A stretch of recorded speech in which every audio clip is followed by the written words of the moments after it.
All right. Hello, everyone, and welcome to the virtual tour of intentional communities. Here we are on the 1st of August for another virtual tour event exploring 3 different communities. My name is Cynthia, and I'm going to be the host for today's event. And I'm calling in from an intentional community where I live in Vermont. And today we're going to be focused on communities located in Virginia, all quite close in proximity to each other and all with some similar themes, but also a lot of differences. So I'm very curious to learn more about them. So welcome to everyone who's coming in. I'm going to queue up my short presentation here. So once again, this is our virtual tour of intentional communities event. We do it every month. And I want to apologize to everyone who was expecting to come last month in July for our event to see these communities. And unfortunately, we had to cancel the event at the last moment because where I live in Vermont was experiencing a pretty significant flood event. We had a lot of rain, and I was in the midst of trying to rescue my pond and the garden, and so the event did not happen then, but I'm very grateful to these communities that they were up for rescheduling and doing it now in August. So today we will be exploring Twin Oaks community, Acorn community, and Cambia. And I have a few little announcements and things to share about this event. We are hosting now on StreamYard, which means all of you who are watching on StreamYard and are a member of our program or registered to join this event, you can use the comments.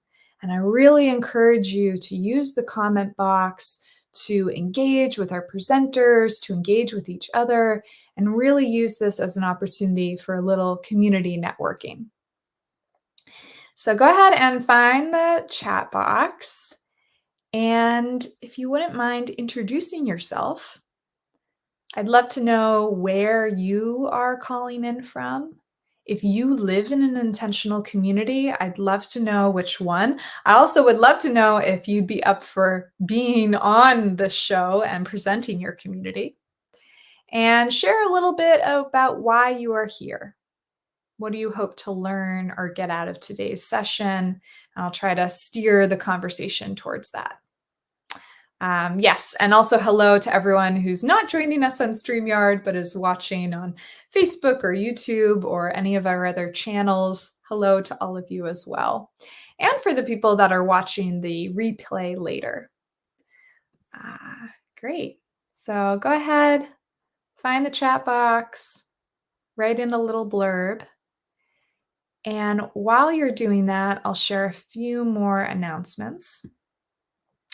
So first being that all of our past virtual tours, which we've been doing now for more than 2 years, which is incredible for me to realize, pretty much every month for the last 2 years, I've been sitting down with 3 different communities from around the world.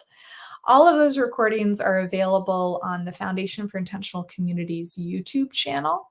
So I encourage you to go there and watch some past tours and some other great videos that they have. This event is hosted in partnership with the Foundation for Intentional Community, FIC, and also my organization called Community Finders, where we offer programs to support people on their path to community living. So yes, FIC, if you're not aware, is a fantastic nonprofit organization, been around for decades, really offering essential services for us to learn about and find intentional communities. We're hosting this event by donation, so if you feel inspired to go donate to FIC, I encourage you to do so. And also, I know some of you are here as a member of one of my programs as part of the Community Finder Circle. So hi to all our members. And if you feel like joining as a member to get support on your community journey, you can learn more at our website, communityfinders.com. And lastly, we have one more organization supporting today's event, and that is Eco Village Tours that offers small group travel experiences to visit different communities. Because I know many of you are like hungry to get out there and spend time in these communities, but the logistics of organizing a multi-day tour to visit more than one place can feel overwhelming. So at Eco Village Tours, we help make that journey a little bit smoother. And all of the communities on today's event are going to be ones that we visit in person during the Virginia Eco Village Tour. And the Virginia Eco Village Tour is going to happen starting just before Labor Day weekend, which coincides with a big event that Twin Oaks community hosts every year, the Communities Conference. So I'm sure Paxis is going to tell us more about that event. And if you're coming to the event or considering it, I'd also invite you to consider extended journey in Virginia after the event to visit a whole bunch of communities. I think we're going to visit like 7 or 8 communities over 9 days. So it'll be a lot of traveling and also a lot of fun to not only learn about these communities as we are doing online, but actually go and spend time with them in person. All right, so that is most of what I wanted to share. I'll just invite you now to relax in your chair, maybe let go of whatever else happened earlier in your day, and prepare to give your full attention to our presenters. Maybe just move aside any distractions, grab a cup of tea, glass of water. We're going to be together for about an hour and a half, really diving deep into each of these presentations.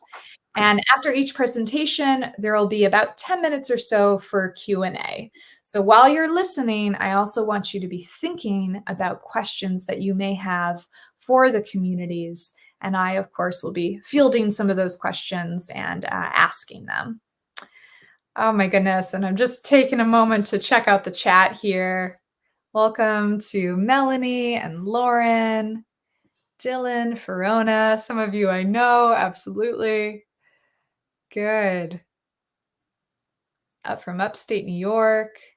Looking to relocate to Virginia, hopefully in community. Okay, Dylan, I think you've come to the right place today.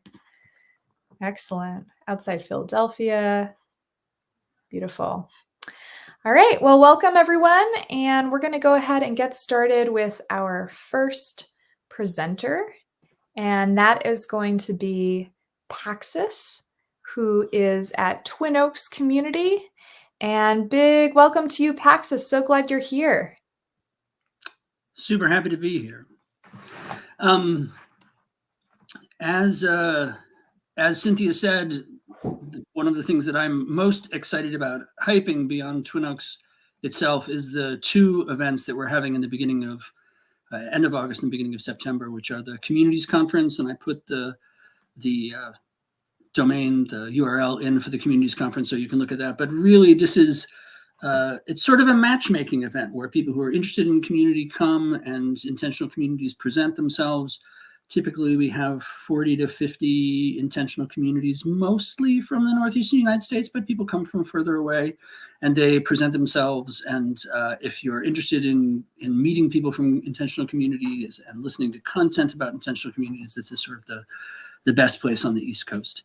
And then immediately after that event, on the 2nd, there's an event called the Convergence of Intentional Communities, and it is designed for people who are already in intentional communities. It's not really a matchmaking event. It's really sort of supporting the network and figuring out how we want to work together better, and particularly how to inspire inter-community exchange, both member exchange and other kinds of exchange. But Cynthia, is my thing the full screen here? Yes, it's full screen. Okay. It looks good. Okay, great. So I'm going to go. So actually, I'm going to start with a little bit of definition. And I've joined Reddit recently, and there's controversy around the definition. So I'm going to sort of stick you with my definition. What is an intentional community, right? So what I think an intentional community is, it's a group of people who live together who are self-selecting. And then after that, that's the most important thing. It's not a landlord or a property manager. So then after that, this group of people are sharing things. And there's a giant spectrum as to how much intentional communities share. And the interesting thing about today's presentation is that we're at the far end of it, right? Twin Oaks, Acorn, Cambia, these are in the commune sphere. These are income sharing communities. These are communities that own businesses, and basically the deal is you work your quota for the community, and the community covers all of your bills. Now that is a very, there are not very many of these in the United States. There may be 24 secular organizations that identify themselves as communes. The communes are a small part of the intentional community spectrum, and you can have an intentional community that's a college co-op, where the people who are in the co-op select the next generation based on cultural consistency, but they may not share much economically or culturally, and that's not who we are. We're the, if it's possible to share it, we share it. Okay, so I'm going to go into Twin Oaks. Founded in 1967, just short of 500 acres of land, 88 adults, and that's currently our population capacity. That's all the adults we can handle. We are starting a growing list of people who've been accepted to live here, who can't yet live here because we don't have a room for them. That it's worth pointing out that at the worst point post-COVID, we were down to 63 adults. It collapsed our largest business. So we've significantly bounced back from then. We have a bunch of shared vehicles. I'll talk a little bit more about that later. We had $1 million in the bank until recently. It's down because we just had a big fire. The community has sustainability as a high value. So we grow about 60% of the produce that we consume, and about 100% of the dairy comes from our dairy program. And we have chickens and bees, but I didn't mention them. The highlighted at the bottom piece, I'm going to rant about for just a second. If you read the reports from the IPCC, the Intergovernmental Panel on Climate Change, this 2,000-person expert panel from the United Nations that talks about climate change, if you read their recommendations, they say to stop climate change, we have to cut our climate footprint by 80%.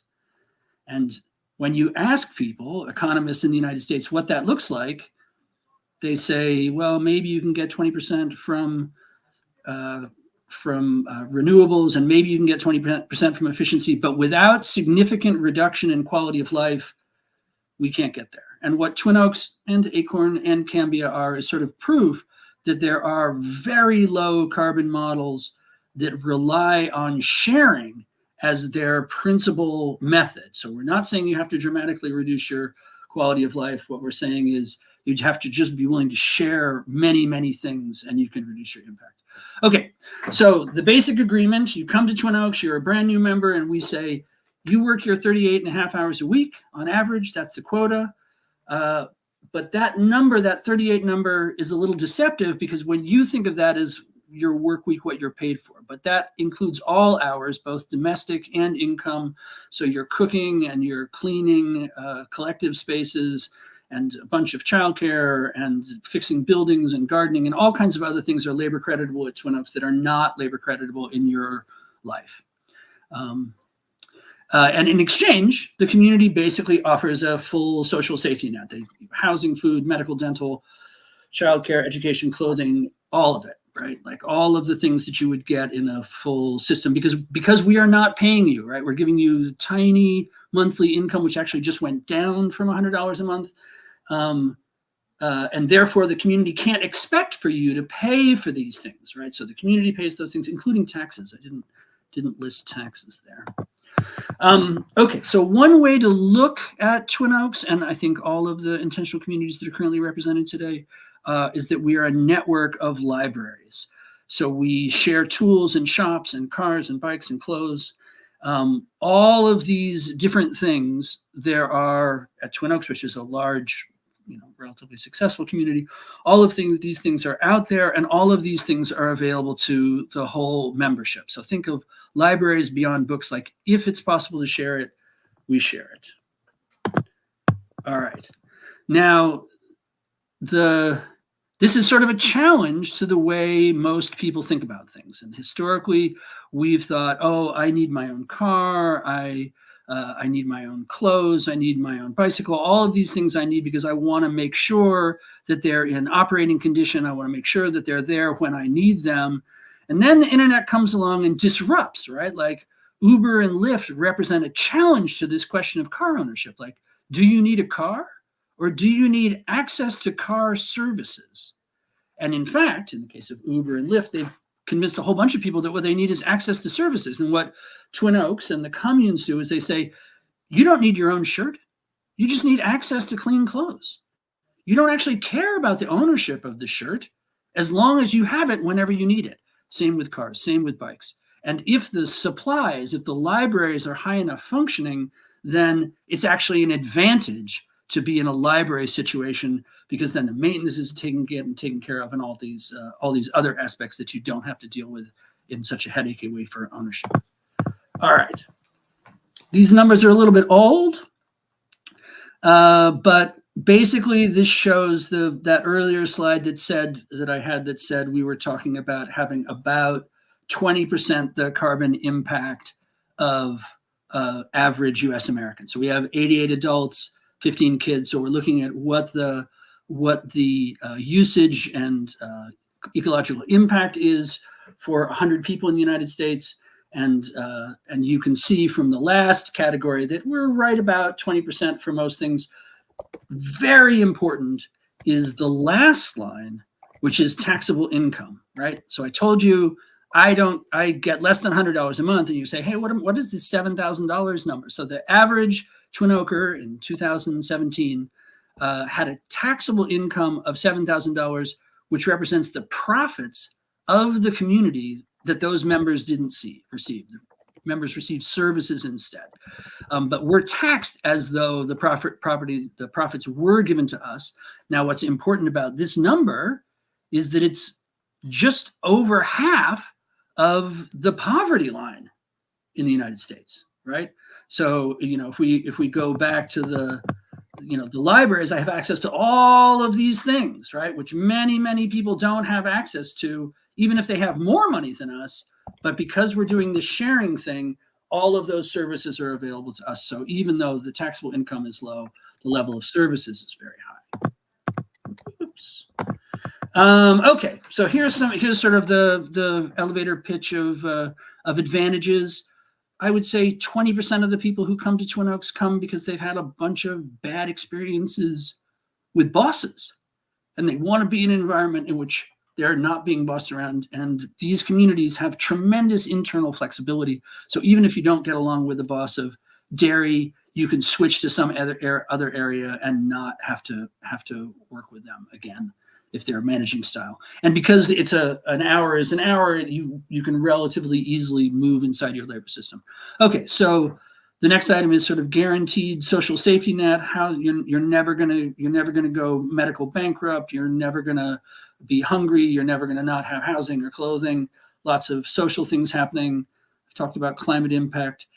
So all three of these communities have very different decision-making methods. So I'm not going to try to put us all in the same category, except to say that we're all trying to maximize the power of the individual inside of the organization by trying to shrink the hierarchy that we're engaged in. I think there is proof that we got from New York University in Binghamton, or SUNY Binghamton, that people who live in intentional communities have better mental health than average US Americans. And I have a whole bunch of things to say about why I think that's true, but I think the biggest thing is significantly reduced stress. There are also extraordinary services that exist in the community. If I want ice cream, I can go to a drawer, I can fill out a little form, I can put it in there, and if I get it in before noon, I'll have that ice cream delivered to my freezer with my name on it and the accounting done for it, and I don't have to do anything, including thank the person who did it. The person may be completely invisible to me. And when I give the tour, I say, so I have a personal shopper. You don't have a personal shopper. You know who's got a personal shopper? Beyonce. Beyonce and I have personal shoppers, right? So that's a particular kind of service that exists in the context of the community that's extraordinary. And it turns out to be good for lots of, it turns out for reducing vehicle use and all that kind of stuff. All right, and we have amazing food that we grow here. The joke is that people come for the ideology and they stay for the food.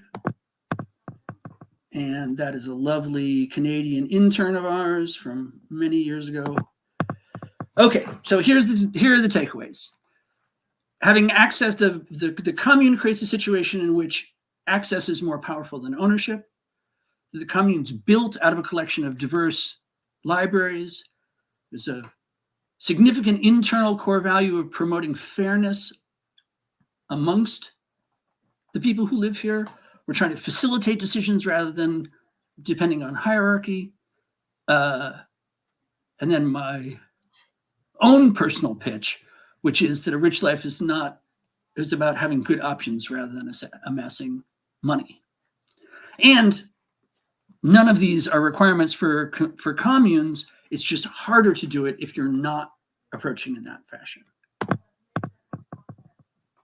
All right, that's some promotion of my personal blog. And that's our funny last slide. How am I doing for time, Cynthia? You're doing great. Yeah, good job with time. Thank you for that. Happy to take questions. Excellent. Yeah, thank you, Paxis. That was a really nice overview of, what a commune is, what income sharing is, some of the pros, some of the cons. I think you really sold it too, because it's quite radical and also has a lot of benefits that people maybe hadn't thought of before. So I encourage people to please put your questions in the chat. Actually, Thomas just wrote, I was just going to say he reminds me of Beyonce. Because you have some things in common with her that I didn't know about. Okay. I can. So Melanie's sitting on what is a complicated question in the world of communes, which is, I've got my own little tiny house. Can I just pull up and move in? And for decades, the answer to this question has been pretty much no. Particularly for the egalitarian communities, the idea is that the people who are living there have sort of the same living experience, including the shelter that they're in. So if you come here with your super tricked out tiny house, then you have significantly plusher and nicer circumstance than most people, and that feels unfair. That said, the tiny house movement is accelerating in the United States, and the egalitarian communities are looking at it in ways that we haven't looked at before. And Cambia, which we'll present later, is actually even building tiny houses, and Cambia is already sort of a tiny house village. So there's more flexibility around this now than there has ever been. And I want to confess that Twin Oaks particularly may be last in joining onto this because we're big and slow to change. And I see Melanie saying, what if I'm just arriving? What is not some fancy house? I just want to live in my van. Currently the way membership works at Twin Oaks is you go through your 3-week visitor period. If you get accepted as a member, we can't give you a spot until there's a room. Mm-hmm. Because we want you to have a room. We want your life and circumstance to look like the other members, and so much has changed, particularly since COVID. That could be different in 6 months. Gotcha. And particularly, so I'll give you a little hint about our internal experience of waiting lists. So we hate waiting lists, and the reason that we hate waiting lists is because the people who are on the waiting list who we are most excited about, they're the ones who have the most options, and they're the ones who drop out first. So as long as we have a waiting list, we are losing some of our favorite candidate members. So that puts some pressure on. Gotcha. So does income sharing apply to all the income you earn? I want to answer that one. Sure. No, it does not. There's two different states of income for people who are at Twin Oaks as members. You can do, if let's say you had something that you made income on before you lived in the community, and you came and you could make income doing that. If you wanted to, if you're making your quota, then you can do that as your side hustle, and you can keep that money. There's some restrictions about, not building a shop inside of the community and that kind of thing, but you can it's relatively accessible to take your previous job and continue to do it for money, or you can give that money to the community and get labor credits, or you can do a mix. You can say, okay, I've got this reasonable paying software job, and I'm gonna do a little bit of that for myself so I can save some money. And that money that you save goes into an account called vacation earnings, and you're not supposed to use those vacation earnings while you're on the farm, right? We're trying to avoid envy. So if you've got a fancy computer programming job and you make a bunch of money, we don't want you bringing a lot of wealth in here that sort of shows off your status. But when you're away, when you're on vacation, you have access to that. Wow. Right. Very interesting.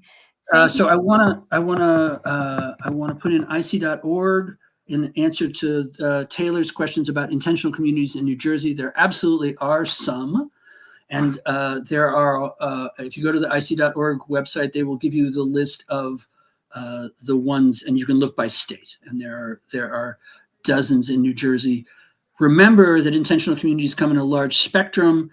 A very small number of them are communes like us. A much larger number of them are co-housing circumstances, which is more like buying conventional real estate. Mm-hmm. Exactly. That's my answers to what I've seen. Good. Thank you for that, Paxos. I think I have one more question for you before we wrap up with you.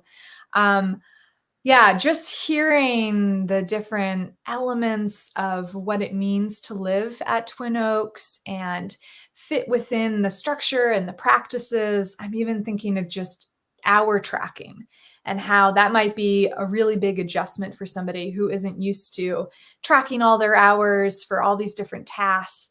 What is it like for somebody to transition from normal reality into a system like Twin Oaks?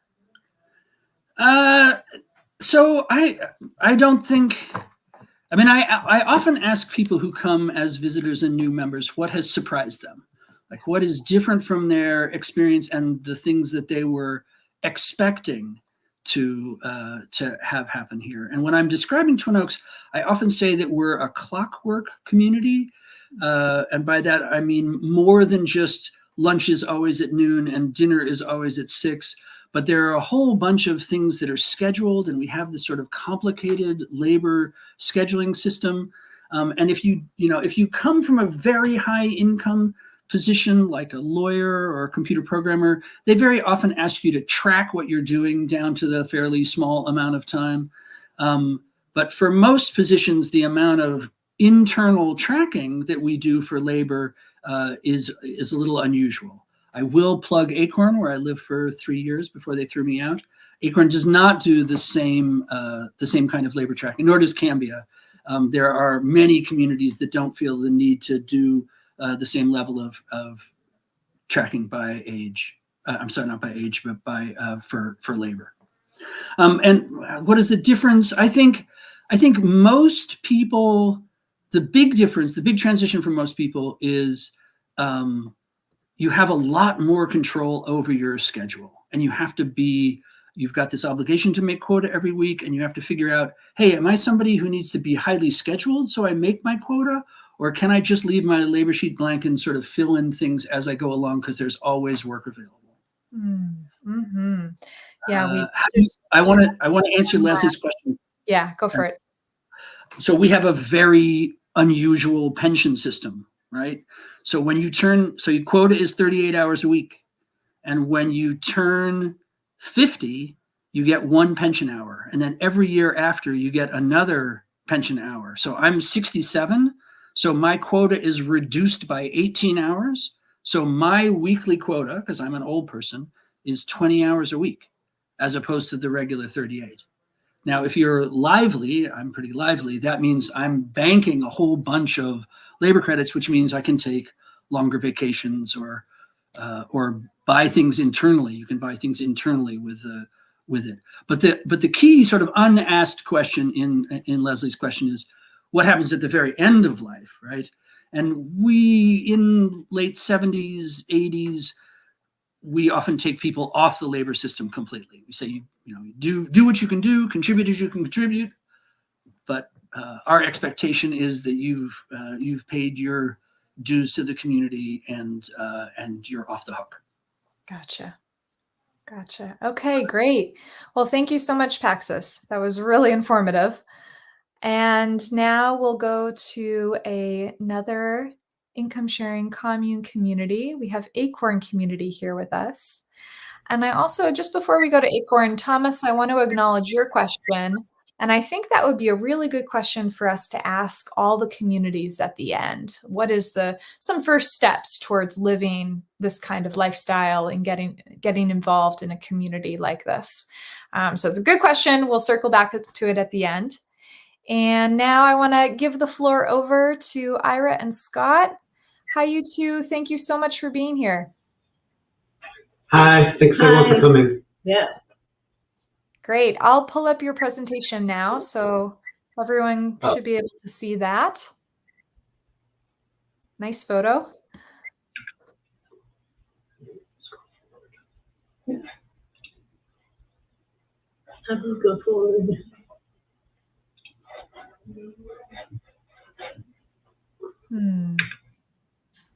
Is it working when you advance the slide with the one that you have open? Oh, I see. Yeah, I can see your cursor. Yes. Yeah, Okay. and now we have the video. Okay, this is a drone footage of our community here. You can kind of see this is the building that we're in right now. That green building with the green roof, and then you can see a lot of the gardens where we grow our food and our seed crops out in the front here. This is about a 72-acre lot, and a lot of the other buildings are kind of hidden amongst the trees. Here we go. This is just to give everyone an overview. Yeah, it's nice. There's a tiny house hiding in plain sight. You can see a green roof.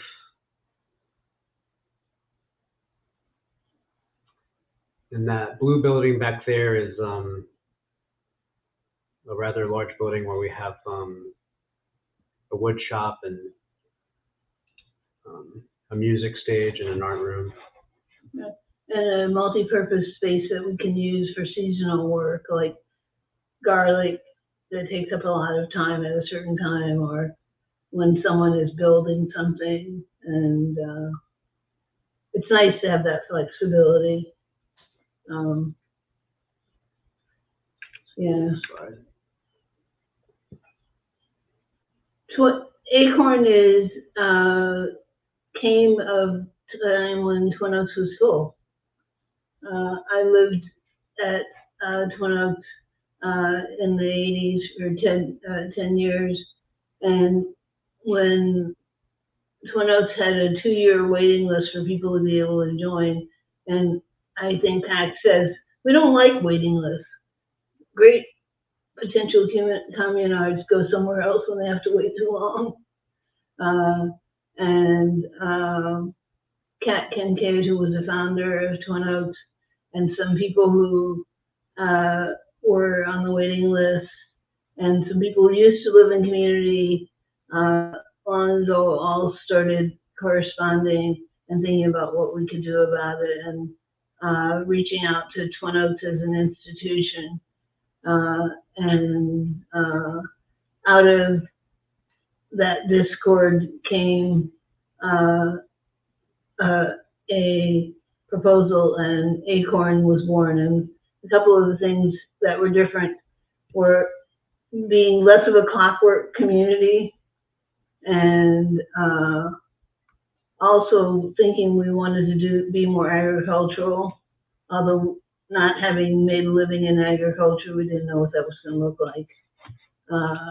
Yeah, and we were a small number of highly motivated people with, some friends and some people who helped us to do better because they asked us so many questions about what we were going to do.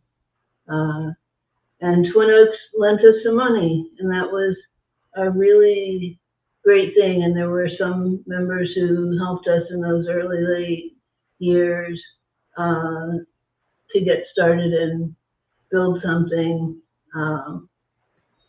Yeah.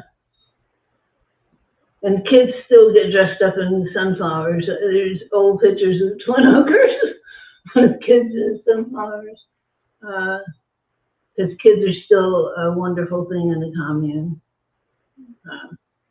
Dogs and cats are still something to fight about, and there are more people who want them than there are spaces for them to all live closely together. So. And we're one of the communities that still has our original founder, Ira. You've been here for like 35 years? I am one of the founders. There were 10 of us, and yeah, I just guess I stuck around. I mean, in the beginning, I was a half Twin Oaker and a half Acorn, and I still, in my heart, love both to death.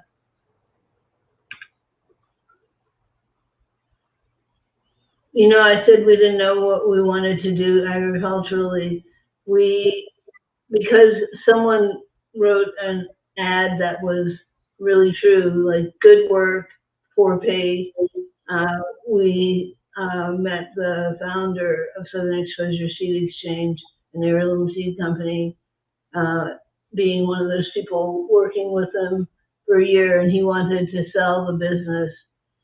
And we took all our pennies that we could get and borrowed a little bit of money and bought this business and grew it up from something that we had to do crafts work to support to something that supports the community and offers support to a lot of farmers. We don't grow so much of the seeds. We work with a network of farmers, and we also repackage seeds that we buy commercially. And on a good day, we work together with our friends at Twin Oaks very well. We do a lot of things with other sustainable ag organizations throughout the state and actually throughout the country to have a better seed system.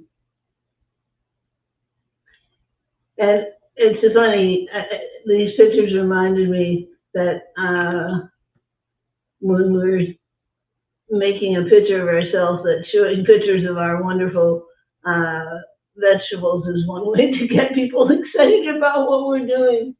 It's pretty fun. And I think because an elderly Black woman is more memorable than many, and as I talk a lot, I have become a bit of the face of Southern Exposure. But we're looking for a new generation of seed people who want to be radical in income sharing and stuff together to keep carrying it on. And a little bit it's working.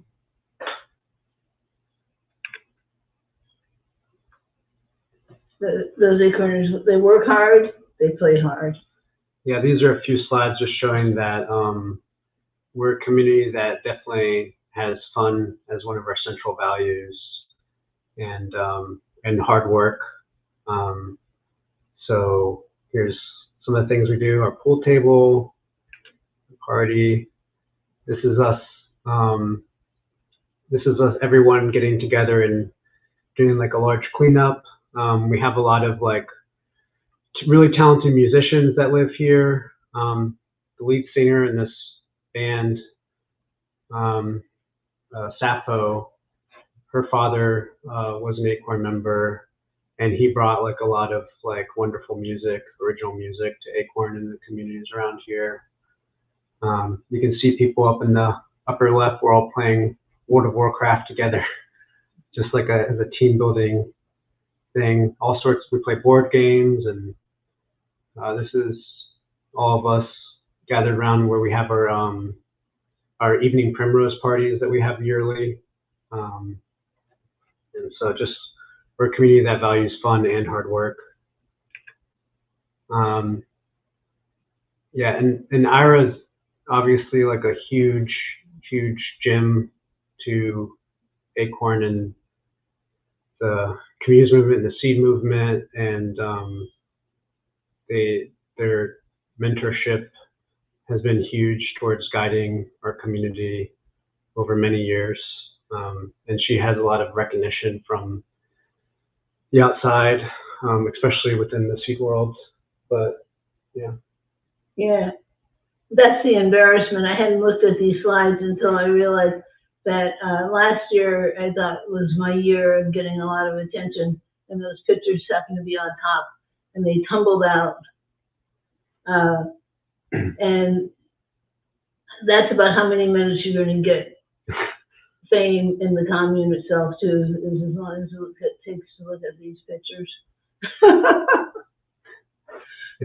Well, it's really wonderful to have someone that people can kind of go to ask almost any sort of question, like about gardening or about the history, and it's a very valuable part of ours, a very valuable part of the community. Well, this is actually, I think, kind of points to how important the business has become in the community. Sometimes we started a business to support our community, and sometimes our community supports heirloom seed preservation in the movement. These heirloom collards are a real joint thing that we do, and it's been a way to support newly emerging BIPOC seed initiatives, especially in the South. These Ujama seeds, and who would have known there's like 90 different kinds of heirloom collards to be eaten. Moving on. This is some of our gardens from this year that people are working on. But yeah, just to kind of reiterate what Ira was talking about, a lot of Southern Exposure kind of offers an opportunity to work with a lot of larger projects within the seed movement.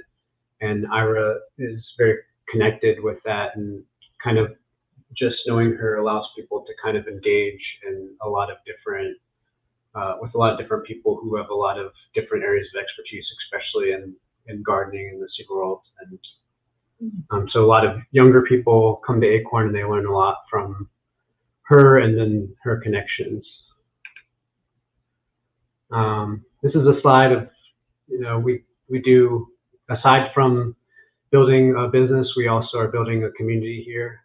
This is us working on Asana, everyone kind of working together as a group, putting Asana kit together. And here's a picture of some of our gardens where we're growing out some of our seed crops. Like every year, some of our gardens are dedicated to growing seeds that we sell in the business.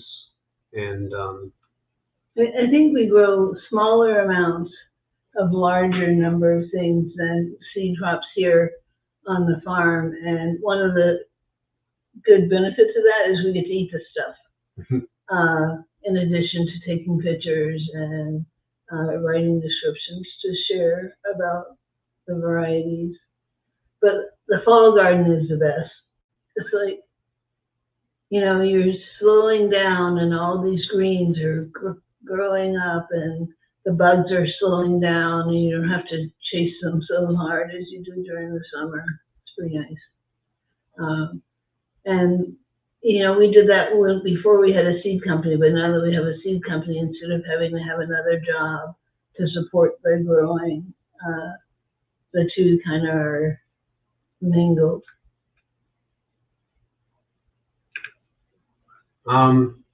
This is just a fun little slide of something that I was working on. It's more of just like a dream of just like, this is a site plan. So there's always been this idea here of Acorn Community SCSC connecting with the larger community, especially in terms of like the garden and food worlds.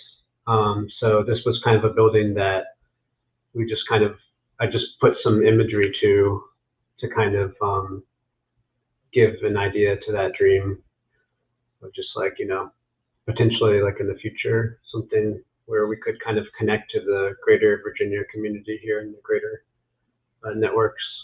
Yeah, I mean, we do a lot of workshops and things at conferences, and we used to work, you know, with Mother's News magazine, doing these educational things. But it would be really cool if we could make some cool, sustainable spot here that is for outside education. Anyway, and it's cool looking at the pictures because those pictures remind me of we first came here and we were planning and building our first building, and it was so inspiring. Yeah, the building Heartwood, right, that was built by almost all communards. Mm-hmm. That's one of the buildings here. Mm. Beautiful. Is that the end?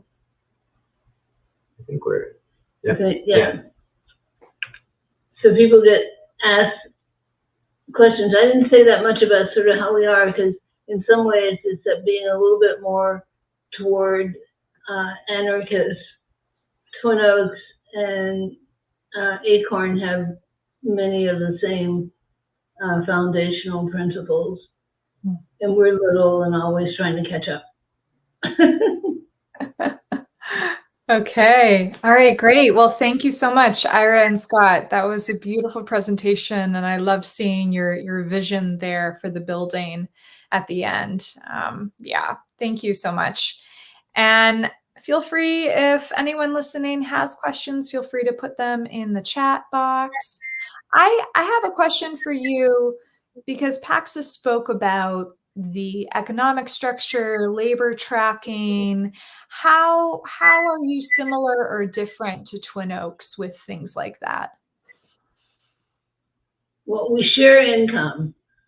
We don't track labor except randomly when we want to try to find out how much we're putting into a certain type project. So you get subjected more to meeting scrutiny than turning in your labor credit sheets, but you have a similar thing of the community is responsible for the same kinds of things. I think being a little bit more organized about it at Twin Oaks makes it, when you have disagreements, you have more records to make the numbers be agreed upon. And you have longer process so that people have more time to make up their mind about whether they want to change their behaviors or not. But you're, you know, a small number of people, you also see more of what people do with their time. Mm-hmm. Mm-hmm. That makes sense, because Acorn's a smaller population than Twin Oaks. Yeah, great. Scott, anything you want to add about that? The differences between the two? We do track labor to, so I guess that is a similarity. We use kind of like an app to track it, and that kind of allows us to kind of like see all the different areas that people are working on very quickly and kind of get a rundown of what people are doing week to week. But a lot of it is kind of modulated through conversations that people would have with each other, in terms of like what each person's needs are and what the priorities are in the community at any particular time. But yeah, there's definitely lots of differences. So, and things that are similar, but it would, you know, it would take a long time to probably cover each of those things. Yeah, absolutely. Good. And does Acorn have space for more members right now, or are you at capacity? Currently, we probably have room for a few more members or visitors, or so. Yeah. Okay. Okay, nice. Good to know. And Scott, just one more question for you. I'm curious, how long have you been living there? What's a little bit of your story? I came here in 2017. Before coming here, I worked doing some architecture, doing historic rehabilitation, preservation work, and then I kind of started getting into homesteading and gardening through my network of friends, and then that kind of led me to Acorn about 7 or 8 years ago.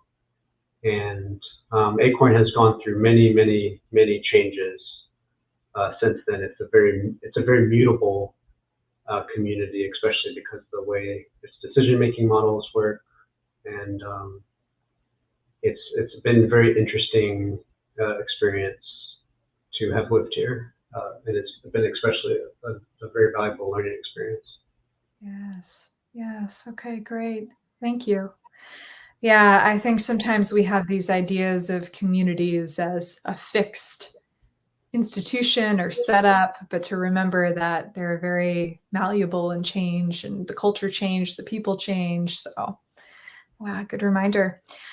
Okay, thank you both. Thank you for that overview of Acorn Community. Really appreciate it. Yeah, Thank yeah, you. great. And I think we'll stick around because we'll have more Q&A here at the end. But next, I want to go to the last community to present today. We have Gil here with us from Cambia Community. Hi, Gil. Welcome. Thank you for being here. Hi. All right. So I'm about to attempt to go to the presentation, and we are expecting technical difficulties. So does that work? Yeah, there is a little bit of a choppy internet connection, but we can So hear I'm you. going to all right. So maybe I should just be sure to turn off my camera in case that makes a difference. Okay. And we can see your screen. So if you want to try going into the present mode for your presentation. Yeah. Yes. Okay, yes, and I will now press on the present mode and see if indeed we'll get cooperation. So I think it's processing. So I'm going to start speaking. And the main difference between what I'm going to present and the other ones is I am presenting a deceased community, or at least one that's on pause. So the community has been for about now 9 years or so. And it had several iterations and a rapidly by the way, do you guys see any kind of images? Because I don't. No, not yet.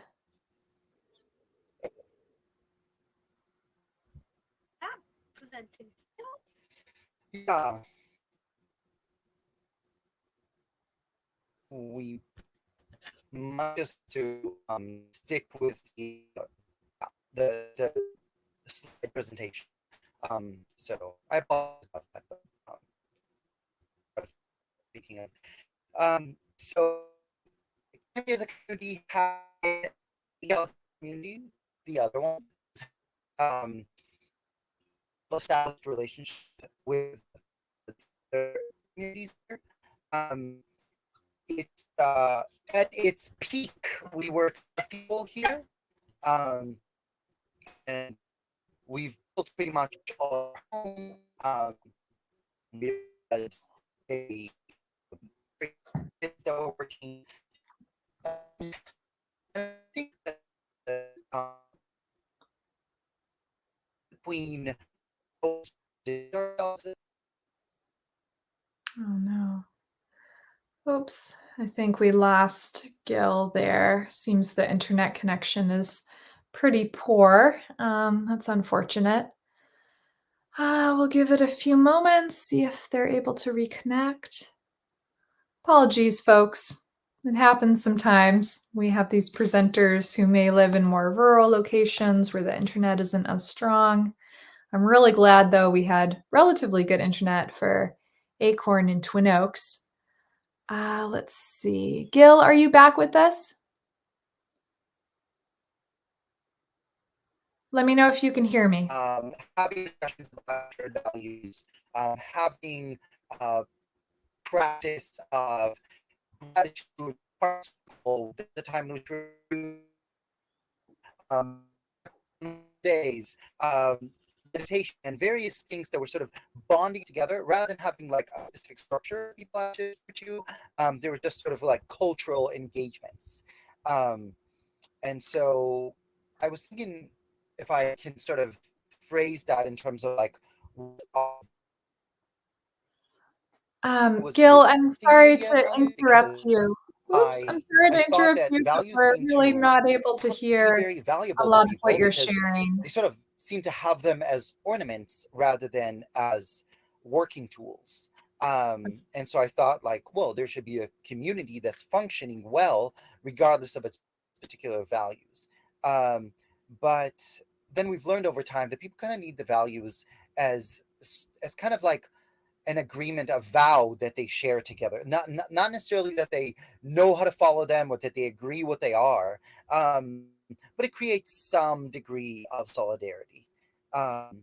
So we realize that we can state our values. We're also going to need to come up with ways of sharing them. So the image that you can kind of barely see uh, out to downtown Charlotte, barely listening. Oh, We're just Gil, listening to people what it they want to seems speak. like you're not Yeah. able to hear me, but we're having a lot of trouble hearing what you're sharing. And I'm so So sorry sorry. about that. I don't think the connection's strong enough to hear you properly. I'll make one last attempt to step outside and see if it makes a difference. Okay. I Is turned it your screen working off. better now? I turned your PowerPoint off just so we can try to Okay. hear what you're saying. It does seem a little Okay. better. If you want to just maybe just summarize briefly what you shared. Yeah. Mhm. Let's see. Yeah. My apologies about that. We just don't have a good enough connection here. So let me summarize and say that as Cambia community, which is no longer functioning as a community right now, we have practiced culture as our binder, sort of our glue, um, to avoid some of the apparent necessity of, well, you could say, the clockwork nature or bureaucratic nature that communities have, or maybe any kind of like money tracking or labor tracking. So we sought to avoid that by simply having more practices that bond us to each other and to our shared goals. So, um, just to give examples, we had a regular practice of eating our meals together, holding hands before the meal, speaking from our heart, a gratitude practice. We built like a temple where we'd get together once a week and have a vulnerability practice. We did drama therapy, a variety of things that were all intended to build the cohesion such that we maybe don't need as much of, um, say, the technicalities or the bureaucratic element of community. Did that register? That It did. We can hear you much better now. That was okay? really helpful. I'm hearing, yeah, Mhm. the different models of Cambia choosing to focus more into culture, versus having more structure or bureaucracy. Very interesting. I think we missed, though, at the beginning, if you could share a little bit about the history of Cambia, how many members you had, and a little bit about what's happening currently. Yes. So we started, there was several of us from a defunct community in California where the owner of the property wanted to move out and start another community. We were living together. And so me and my wife, our son, kind of pioneered that and had some other people plan to join us in starting a community here in Virginia. This was primarily because, well, whereas we wanted to join Twin Oaks was full at the time, and so we thought of just starting one. So right away we had some members. We've had different quantities. It oscillated a lot. At the peak, we were 12 here. There were 12 of us here, which I think included, 8 adults, 4 children. We had the farm business. We had a subcontracting business. We were building our homes, homeschooling our children, growing a lot of our own food. So we were practicing permaculture and practicing towards renewable energy. So we have gone off the grid. So we have a solar array. We have a variety of other technologies and techniques that we implemented here. And so we have been this sort of like permaculture community, eco village. You can sort of imagine the usual kind of like straw bale building with clay, rocket stoves, rocket mass heaters, outdoor showers, like a variety of techniques, solar ovens and failed solar experiments, and all this is sort of the thing that you can imagine in a community. We've been operating on a low budget. But the main thing is that the population has not been stable, so people come and go a lot. And in that, it can seem okay on the surface, but in my mind, it felt like something is not working. Even though everybody seems to have a different reason, maybe, for why they leave, maybe we're asking the wrong question. And there's something that's the reason of why they're not staying. There might be something missing. And I think that even though, like, we know most relationships don't last, right? Most businesses fail. I think that witnessing the failure of the community, despite a lot of the benefits that we were offering people. So, for example, people get their own place. They have a lot of privacy.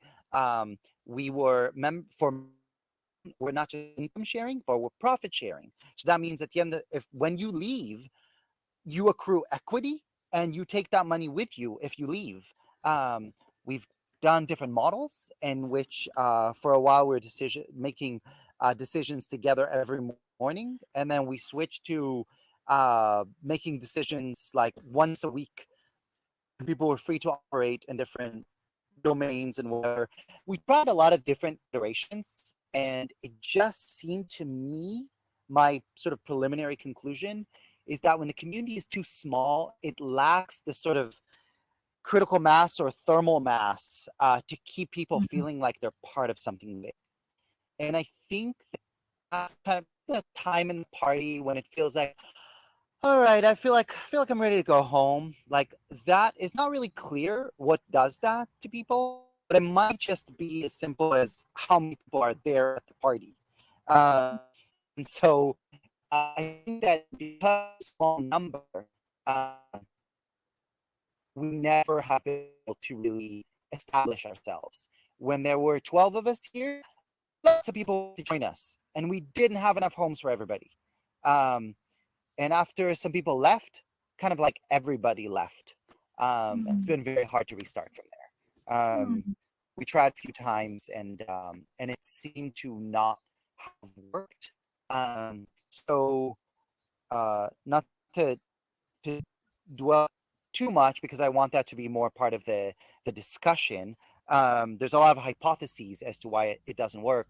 But basically where we're at is we're now just 4 plus 1 child. We have another member or resident joining us. and maybe in the future. But rather than having the structure of community where income sharing and there's clear expectations, it's more by person, like how many hours would you like per week? What's your budget? That sort of thing. And so I don't really think of it as a community except for choosing our members, because we don't actually function in the like their goal and be more individual goals. It's much more, it's more um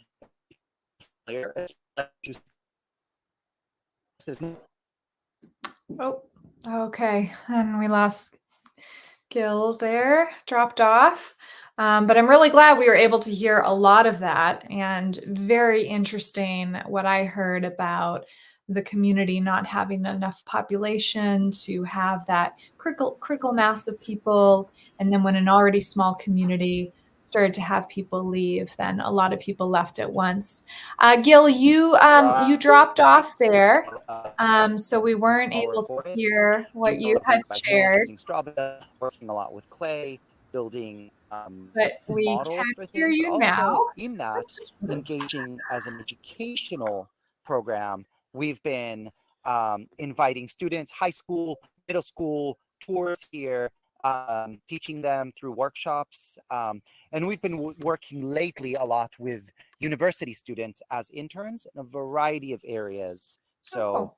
computer science, even statistics, psychology, architecture, mechanical engineering, electrical engineering. So engaging, it's kind of become more of an educational institute where we work with students individually on issues regarding how we're going to make a better world. So that's, I think, a summary of where we're at right now. Okay, great. Thank you, Gil. Can you hear me? Yes. Okay, good. Okay. You kind of came out a little bit and then came back, but I think we got most of what you shared, and I'm really happy to hear that although the community isn't, as you say, a community right now, you are doing this education work. So that's wonderful. And thank you for also sharing so openly and honestly about the history and what's been happening lately. Yeah, I'm sorry to hear the challenges, and I really appreciate you sharing, because I think that it's good for all of us as a movement to hear about the successes and also to hear about the struggles to build community. So thank you for your presentation today. Yeah, I think if I can just add a little bit about that, I do believe that there is maybe that as us as a community, as well as some others, we um, we are going up against very strong headwinds of capitalism offering not just employment, but a sense of meaning for people. So, employment opportunities give you career, give you pride. Your parents are proud of you. Your friends are saying that's so cool. It's really difficult to tell your friends, like, oh, I live in a commune now and we learned how to work with mud. It's really hard to feel proud of that. And so, I think that the only way for communities to really potentially like grow and thrive is to maybe try to find out what of some of the harder to describe needs of humans can be better addressed, better answered. And I think that it could be a fantastic success. We're just not quite figuring out yet how to make it appeal to many people and really feel like a source of pride and self-actualization. Yeah, thank you for that. I hear that, going against the headwinds of capitalism and a bigger culture that has different values than these communities do and the people who live in them. Yeah. Great. Okay. Thank you so much, Gil. And now I actually want to open it up to a discussion portion for our remaining time together. So Ira and Scott, if you're there and you want to, there you are. Hi. And yeah, I just think this is such an interesting experience to have these three communities, all with similarities and differences, different stages of development or de-development, and also our audience here and all the things that you've been hearing, maybe some questions that have been coming up for you. Verona, thank you for your comment. Be proud. Here, I'm just going to put this up. Verona says, be proud that you've rediscovered how to build and grow and cooperate. That's a lot to be proud of. Absolutely. So yeah, I guess one thing I'd like to start with is just curious the relationship among your communities and with Cambia and what was happening there.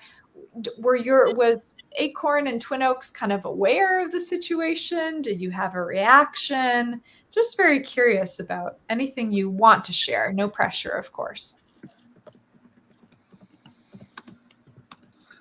So I think the communities have complex relations with each other, particularly Acorn and Twin Oaks. So Acorn, I consider Acorn a daughter community of Twin Oaks. Ira was explaining the sort of origin of how Acorn came out of a period when Twin Oaks was full and people wanted to start a new community.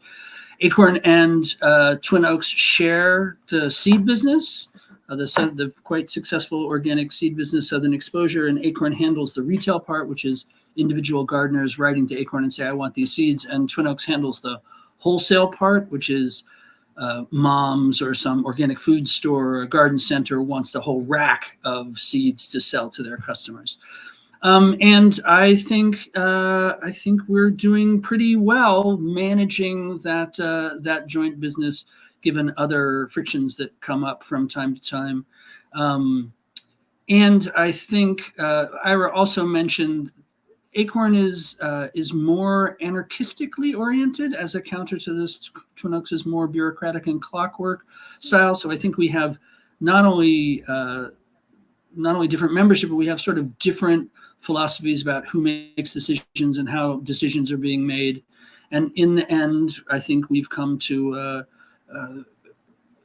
agreements about how we go forward in making the business work for both sides.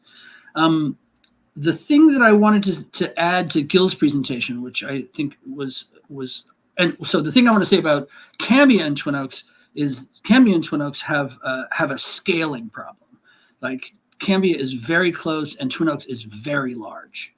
And so most of Twin Oaks is sort of unaware of Cambia, but then there are some high impact oakers like myself who are over at Cambia a lot and engaged with them a lot. So there's not like any kind of uniform relation. And Cambia is also involved in some of the agricultural stuff that Twin Oaks does with the seed business. So there's all manner of work and social alliances, but they're quite different kinds of community. The thing I wanted to say about Cambia is that there's a sort of an argument between some of the Louisa communities about, is community a hardware problem or is it a software problem? And the hardware problem is, what are the buildings? What is our sustainability? What is the income model? And the software problem is, how do the people interact? And what are the values? And particularly, what are the cultural things that you build in your community that makes you a community? And I think Cambia was way ahead of the bigger communities in terms of working the software problem. And that looked at things like, there's the greater awesomeness principle, that the purpose of the community is to help you attain your greater awesomeness. So when I was at Cambia, one of the things that we had to do is we had to write down what our greater awesomeness was, and then talk with people in the community about how they were going to help make that happen, right? Like this idea that there's a dream alliance, right? That you live in the community and part of your obligation is to express your dreams and part of the community's obligation is to make those dreams happen. I think this is super important, and I think the larger communities miss this. And particularly, and even if you don't know your dreams, then the community's obligation is to help you figure out what your dreams are. And I think Cambia is way ahead in terms of that. Yeah. Thank you for the compliments. I would like to not respond to that, but to try to answer Cynthia's question from my perspective. And my perspective is that the communities don't have as much of a shared identity. They might have individual identity of each one. They might have work relationships, but unlike, let's say, say churches or something like that, that see themselves as acting towards trying to reach the public, and I don't know what they do, convert more people or serve more people, something like that. I think the community don't have a sense of like, we are a movement, we have a goal, we have these values, we're going to work for them, which is why I think that communities don't really try to start new communities much, or try to support communities that much. And that's not to say that they disbelieve in them, but I think that still the main belief system of people in communities is individualistic, or they belong to individualistic culture. They haven't taken on, it's not like a cult. People don't actually assume a shared identity and a new orientation to life. So I think that there are relationships that emerge, but I think that there might be either strictly business relationships or there might be individual relationships. But I don't think there is a shared sense of identity of like, oh, us communes are one day going to take over the world and create a new reality and a new person that's going to be like that it's not part of an ethos, and nor is it trying to like get condoned or developed. Gotcha. Great. Yeah, that's really interesting, that perspective around not as much inter-community identification, more identification with the community that you're part of. Yeah, even great. that I think is pretty minimal, but yeah. Okay. Ira and Scott, what are your thoughts on this conversation? About the relationships among the communities in Louisa and the ones on this call. I do think each community is more, people are trying to adjust themselves to their individual community and its culture. And we don't necessarily, there have been times when we've tried to be more of a little movement and learn about each other, but at this time, it's not such a strong thing. I sort of hope this community convergence thing that's a part of the communities conference might create more of that space. But, you know, it kind of reminds me of being in various Black movements when I was a teenager, and groups that were so close together were picking each other apart and taking energy from the bigger struggle in the world. And I think it's a little bit like that in the communes. You know, when a bad thing happens, people are more likely to respond and be helpful. But if it's something that's spread out over time, it's very hard to say it's important to find our commonalities. But maybe we will. Gotcha. Scott, anything to add?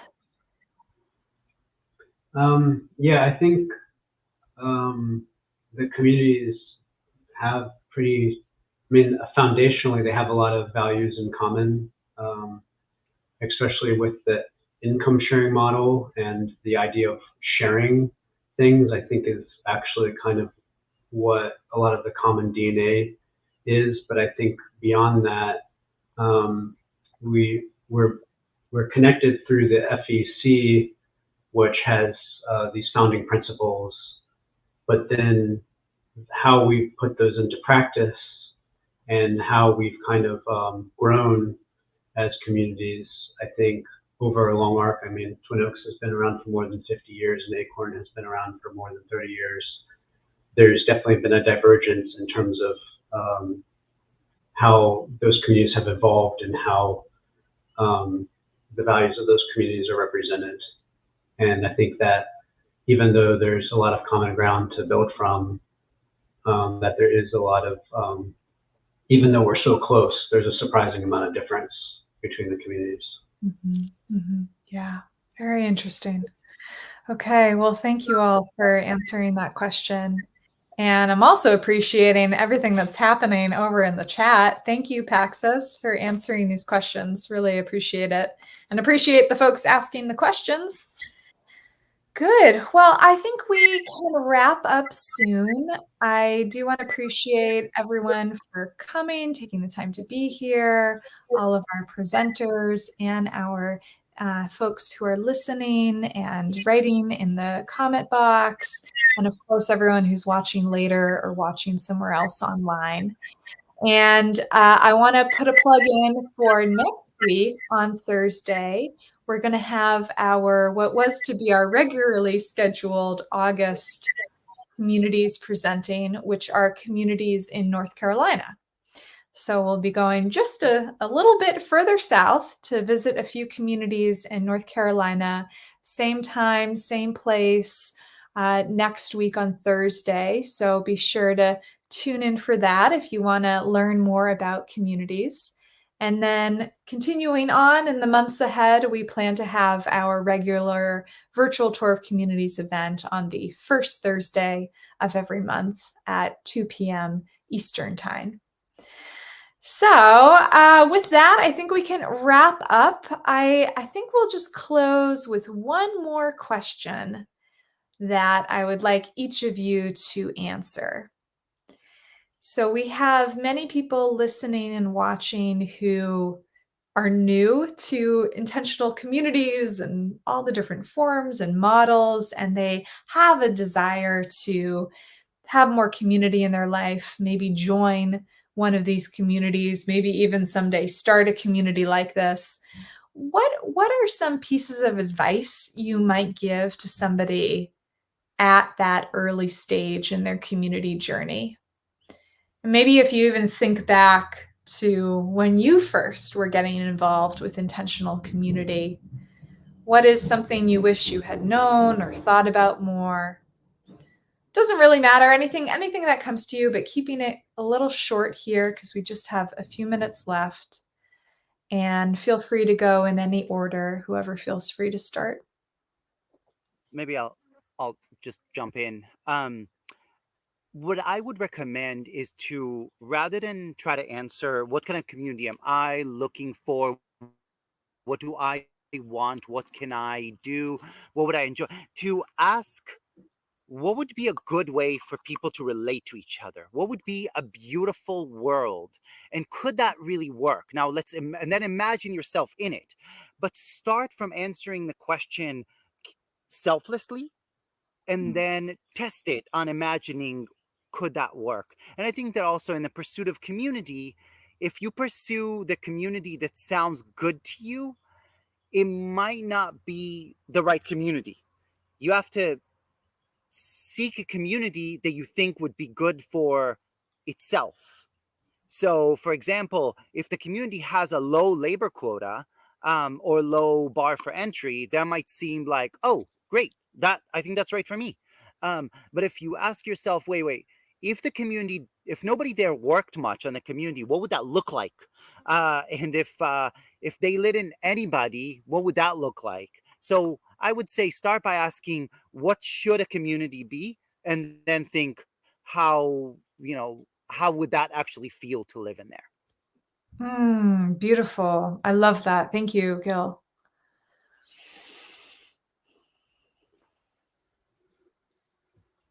Who'd like to go next? Chance to meet some people from communities. Conferences are good. These tours that you talk about, going to visit several different communities so you experience the breadth of it, is also a good way to help you figure out what questions you really do need to answer that you didn't even know existed. Great advice. Yeah, ask big questions, see what core values the community has, and try to do that work of having that discourse and dialogue up front. And if you're looking for a community that you want to join, and just trying to have those sort of conversations, I think is a big part of it. Mm-hmm. Yeah. Oh, Paxis, you're muted. You have to unmute. Yeah. I want to give a specific example of the deeper question that Scott is talking about there. It's actually a question that's on both the Twin Oaks and the Acorn interview questions, which is, if you had a magic wand, what's the one thing that you would change? And if you're going to a community that you're interested in, you should ask that question to every member that you talk about, because the answer to that question is likely to be something that you're concerned about, and you want to understand what your relationship to the thing that they would want to change is. I just dropped in a Reddit article that I created about, if you want to start community, what you should do. If you're interested in actually starting a community from scratch, you can take a look at my very non-conventional advice, which starts with, don't buy land first. Yeah. Nice. Yeah, great. Thank you, Paxos. And I appreciate all the links you've put into the chat to the various blog articles, many of which I think you've written. So appreciate that body of work and making that available. Great. Well, thank you all so much for one more thing to Yeah. suggest to people.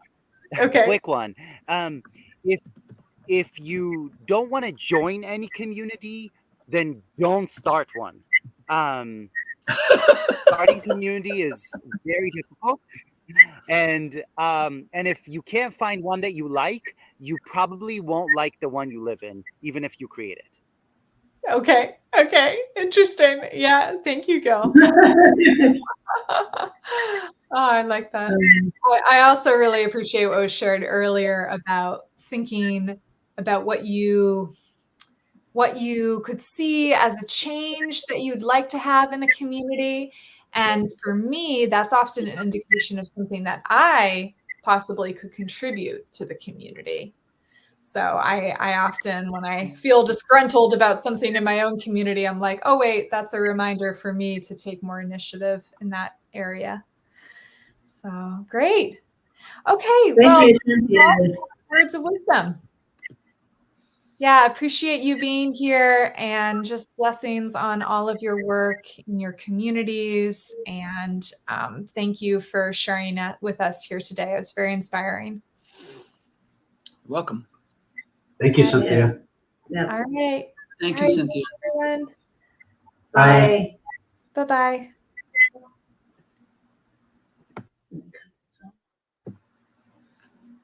Cynthia, do you want to go to the phone?